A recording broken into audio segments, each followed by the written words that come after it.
David, you've also had problems as far as X and R ratings in your film. Scanners was originally an X. Well, every picture that I've done has originally gotten an X here in the States.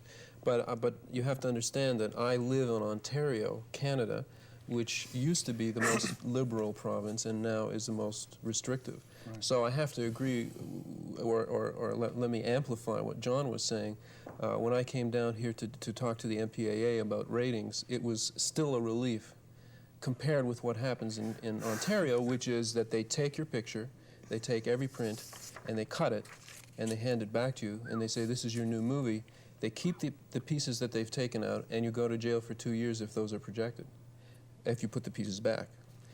And that's real censorship. And yeah, so what you've got here, however imperfect it may be, at least you still have the option of releasing the film as an X. And of course, there are huge economic sanctions against doing that, and usually you have a contractual obligation not to have an X. Nonetheless, if you really want it to be an X, you can still get it shown here. In Canada, you go to jail. Yeah. So I would say that I think what you need here is another category, something like 14 and over or something, because I agree with John that I wouldn't want, when Shivers, which here was called They Came From Within, was first shown here, I drove down to Buffalo just to see it in another country. And I was really quite upset to see someone bringing a 3-year-old girl in to see this film. And I had a 3-year-old daughter at the time, and I didn't think that the kid should see the movie. And obviously left to adults and parents and guardians, it's just not going to work. And that's one of the reasons that they're being very tough with handing out R ratings here, is because they know that kids are going to get to see these movies with or without parents. If you had a serious restriction against anybody, say 13 or 14 and under, seeing this movie at all, but above that age they could go to see it by themselves, that would be, and you had that as a separate category, which they have in one of the provinces in Canada, that I think would help a lot. Do you think horror films are cathartic or potentially harmful? Neither? I don't believe they're potentially harmful. There are a lot of people who do. Yeah, I don't know. Yes, I think they can be cathartic. It doesn't have to be. Again, getting back, it depends entirely on the individual film. You make generalizations, you can't. I mean, I'm known as a maker of comedies, and I always made a strong generalization in my own mind. I always made a rule: blood is not funny, gore is not funny. If someone's injured, it has to be done in a very straight slapstick way.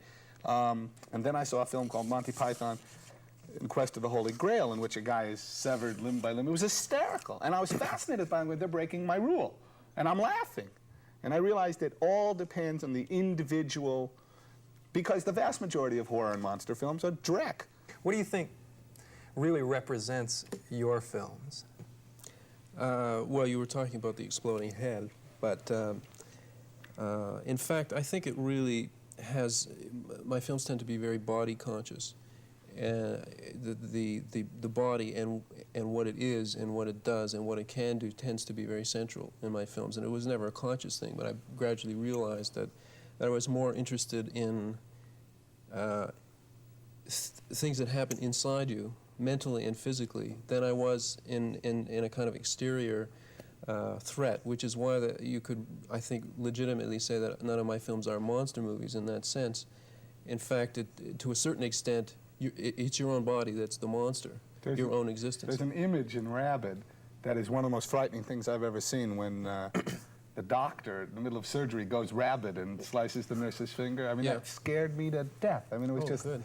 No, but I mean, it was such a remarkable image, that authority figure. Well, that's exactly the thing. And I mean, talking about the thing, the idea that someone close to you, I mean, the promo for Rabid was, you can't trust your mother, you can't trust your neighbor, you can't trust your best friend. One minute they're normal, next minute they're rabid. The idea, I don't mean to get very Freudian about it, but the idea that, for example, a parent suddenly wants to destroy its own child is very frightening, because a parent is supposed to do exactly the opposite. So that kind of turnaround and the psychological reality behind it and the potential and the possibility of it all is what makes is the kind of horror that I'm interested in. And so it's all very internal. And the fact that the Shivers in Canada is called They Came From Within here it's appropriate. They came from within is exact, instead of from outer space. I think that shows you the orientation that I have when I make films. Sex and violence is something that's a recurrent theme in your films and seems to be the major theme in Videodrome. Can you tell us a little bit about that? Well, it deals with, God, it's actually hard to deliver in one line, but it has to do with the man who runs a very schlocky cable TV station, and he monitors video from all over the world in order to take pirate-free things and show them on his little station, because he feels that he needs to show really extreme stuff to attract an audience, because he can't compete with networks and so on. And he discovers a very strange show called Videodrome, which seems to be nothing but torture and murder, and seems very realistic. And he becomes very obsessed with this show and very fascinated by it, and he begins to delve into it further and further. And then it starts to get very strange after that. All right, let's talk a little bit about the use of special effects in creating scenes of horror or whatever. That was a major event in American Werewolf. It took a lot of time. You mean in the production? In the production of the film. Oh, yeah. It was a 10-week schedule. It took 1 week to shoot the 2 minutes. It was horrendous, because you'd show up, Rick and David Naughton and his crew would start. Rick Baker. Rick Baker, the makeup artist who's working with David Cronenberg now, would start.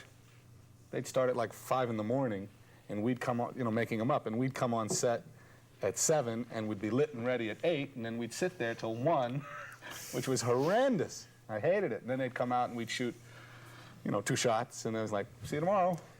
How long did it take to devise the effects?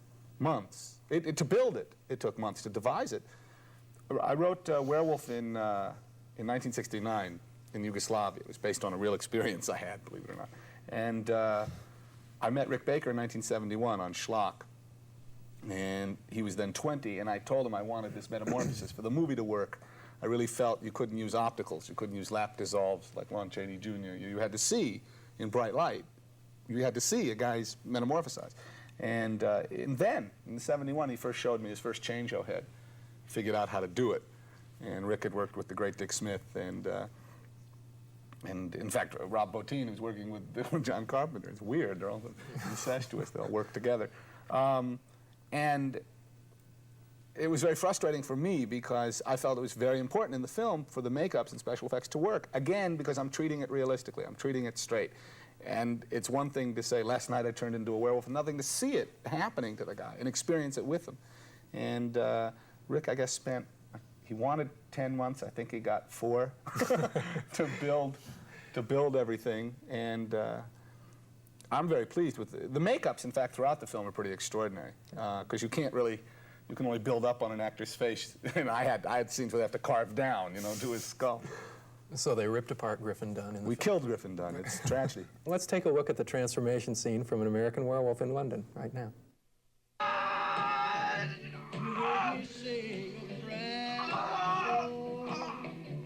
Someone I really would care for.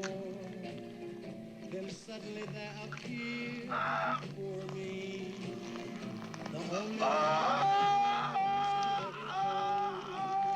when I heard somebody whisper to me, and when I looked, the moon had turned to gold. Help me!